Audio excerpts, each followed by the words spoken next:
Now, I'm paraphrasing this question because it's been a question, it's not been asked like this, but it comes into a lot of questions, and it's about involving politicians, and it's an interesting one. It's something that I'm aware that lots of people in the homeless it's never occurred to them to involve a politician, and that can really, it's something which probably won't do any harm and can often do a lot of good. So I'm just going to say a few bits about it. Again, this is based on my experience in Bedford Borough, but I've dealt with plenty of other local authorities as well. And essentially, just to kind of spell this out, is that you have a number of individuals who are elected to represent you, and so in one sense the obvious one is your MP. So every area's got an MP, and they will have constituency kind of surgeries where you can go in and you can speak to them. But also, and actually I find this route potentially more helpful, you'll have elected councillors and potentially an elected mayor as well, depending where you live. And in my experience, they can be very helpful indeed. Now, if I was working with a really kind of difficult case where we were really struggling to get the right outcome for that person, I would potentially consider contacting more than one politician. So I would, there's nothing to lose from contacting your local MP. The way MPs work in their remit is a little bit interesting because in theory their job is to kind of take your interests to central government and kind of advocate for you there. So although they do casework, it can vary in terms of quality and how much depth they can go into. Whereas the councillors, your local ward councillor, this is right up their street basically. But not only that, so you not only have a ward councillor who covers your address, whether it's your kind of parish or your part of town or whatever, but there'll also be councillors who they're called portfolio holders, which basically means they're in charge of certain departments of the council. I don't think in charge is the right word, but they're responsible, or they're overseeing those different departments. So you'll have a housing, you have some kind of portfolio which is housing. It might be called something different from that, but it will include housing. You may well have one like adult services, which covers adult social services, so people with disabilities and so on. And you'll also have a children's services one, which I would imagine would cover education a lot of the time as well. So if you're looking at kind of location of temporary accommodation, then that's probably the one to go to. But if you're really in a tight spot, there is literally nothing to lose by emailing everyone. Literally, one email just sent to housing options, but copying in the mayor, the MP, your local ward councillor, the housing committee councillor, whatever their titles are, and probably contacting them separately just to introduce yourself and say, look, I'm one of your constituents. I'm in a really bad situation and I'm struggling to get hold of the council. I'm struggling to get a good outcome from the council. Can you help me out? The worst that's going to happen is that the councillors just kind of don't do anything. So you're not any worse off particularly. But certainly when I worked at Bedford Borough Council, when a question came in or an inquiry came in from a councillor, everyone shat themselves. It was really weird. I don't understand what they were scared of, but they would run around and they kind of come up with sit around trying to come up with an answer for the councillor. And so I don't know if Bedford's unique in that. It probably isn't.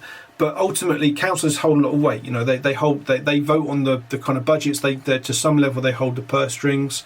So their opinion matters. And so if you've ever got a situation where something's not been done right, then involving them is good for you. It means that they can kind of advocate for you.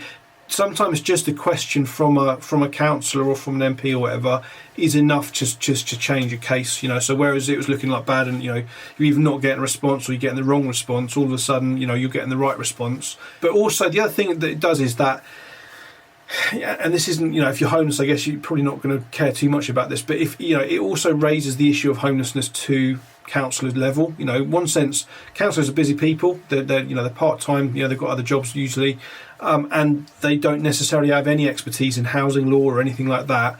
So if you're raising issues with them, then that is helping inform them in terms of the kind of stuff they do in the council. So a good example here would be, if you've got really terrible quality temporary accommodation, send them pictures. If you've got terrible mould like growing up and down your wall, send them pictures of it. Send them a video of your temporary accommodation. Send a video of what it's like to live in your temporary accommodation block if there's lots of antisocial behaviour and so on, because it just lets them know what's going on. Because this probably isn't unique to Bedford either, but certainly my opinion is that council officers would just kind of be economical with the truth, let's say, and some councillors would just kind of swallow it and kind of not really question it, and so and they end up kind of taking the side of the council officer, even though it's pretty obvious that something's gone wrong. So that's just something to kind of bear in mind as well, is that just involving them at that level and and just letting them know what it's really like can just not only help you, but it can help lots of other people as well, potentially in similar situations. In terms of how you find this out, because I haven't really said that yet, I know it sounds like it's like easy. I'll give you an example here. So this is just Bedford Boroughs. Every council will have a similar process. This is something I do a lot with different councils.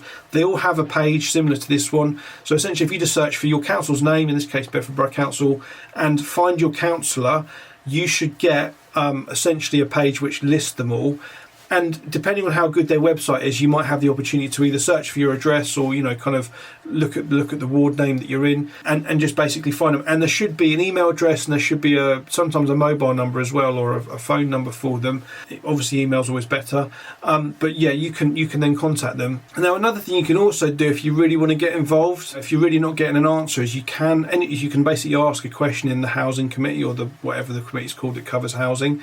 Now, any individual can ask a question there. It will be published, so this is, if you're wanting to kind of maintain your privacy, you're not going to be able to do this unless I don't think you can do it anonymously, as far as I know. Do you know what you could always ask though? You could say, look, can this question be read out anonymously?